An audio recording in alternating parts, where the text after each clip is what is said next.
Assalamualaikum warahmatullahi wabarakatuh. Perkenalkan, nama saya Prislia Mautang, stambuk F111119076. Pada video kali ini saya akan menjelaskan tentang pentingnya klasifikasi tanah dan penyelidikan tanah dalam perancangan bangunan konstruksi sipil. Nah, seperti yang kita ketahui, bangunan sipil itu pasti sangat erat berkaitan dengan tanah.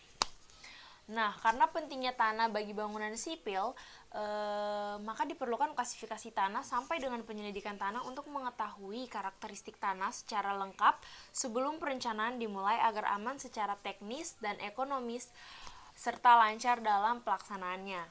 Nah, untuk klasifikasi tanah sendiri, seperti yang sudah kita pelajari di teknik sipil, ada beberapa cara pengklasifikasian tanah.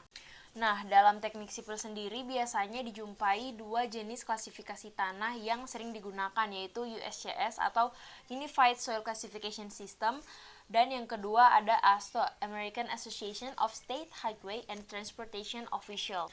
Dan selanjutnya penyelidikan tanah. Setelah mengklasifikasikan tanah, sangat perlu dilakukan penyelidikan tanah untuk mengetahui kondisi tanah dan jenis lapisan tanah tersebut, apakah bangunan dapat berdiri stabil dan tidak timbul penurunan.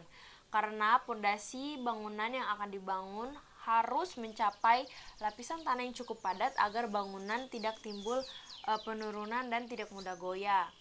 Nah, selain itu dengan penyelidikan tanah dapat diketahui kapasitas daya dukung tanah atau bearing capacity dan daya dukung pondasi yang diizinkan.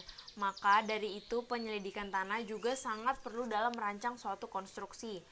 Misalnya pondasi suatu struktur bangunan gedung, pondasi jalan raya, pembuatan tanggul, dinding penahan tanah, dan lain sebagainya. Nah, penyelidikan tanah dapat dilakukan dengan cara menggali lubang uji atau test pit, pengeboran, dan uji secara langsung di lapangan atau in situ test.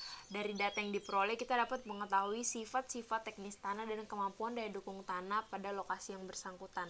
Maka dari itu, mengapa penyelidikan tanah dan klasifikasi tanah sangat penting agar kita bisa mengetahui jenis tanah tersebut dan apakah tanah tersebut layak untuk dibangun sebuah bangunan sipil. Sekian video penjelasan singkat dari saya. Mohon maaf apabila ada salah kata. Wabillahi taufiq wal hidayah. Wassalamualaikum warahmatullahi wabarakatuh dan selamat siang.